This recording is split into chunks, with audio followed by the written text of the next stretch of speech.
хочу вам розказати, як виглядає зламана хрестовина у пральній машині.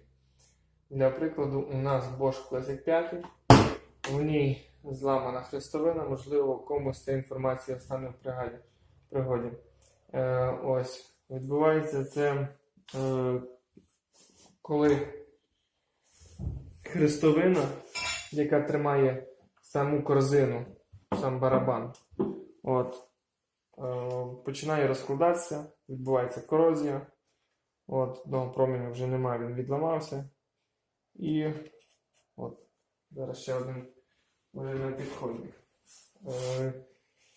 Як це оприділити? Коли барабан може перекосити, може бути скрип, може бути характерний запах паленої гуми, коли вся губа барабану починає терти об гуму, вона може, цей барабан, ніби впасти на дно бака.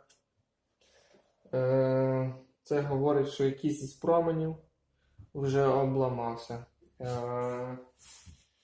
В цій моделі йде запаяний бак, тобто його потрібно розрізати, і ніби така запчастина в оригіналі знайти її важко. Але, користуючись моментом, така хрестовина є у нас в наявності, іменно до цієї пральної машини Bosch Classic 5-6 з польською маркировкою, з англійською, також руською, російською.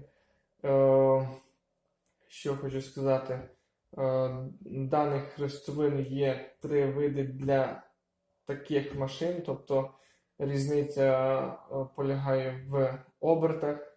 Тобто, якщо з 1000 обертів на 600, це є хрестовина з підшипниками 205-203, Сенник 3052/10, в міліметрах 17 розмір, 25-30.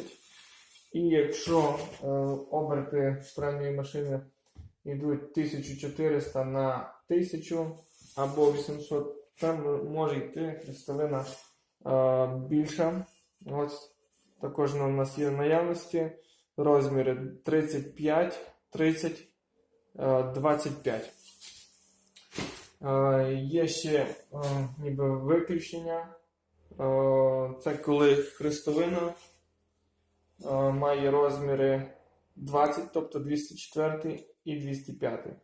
Все далі без змін. Ссылку на дану запчастину я залишу в описі на OLX.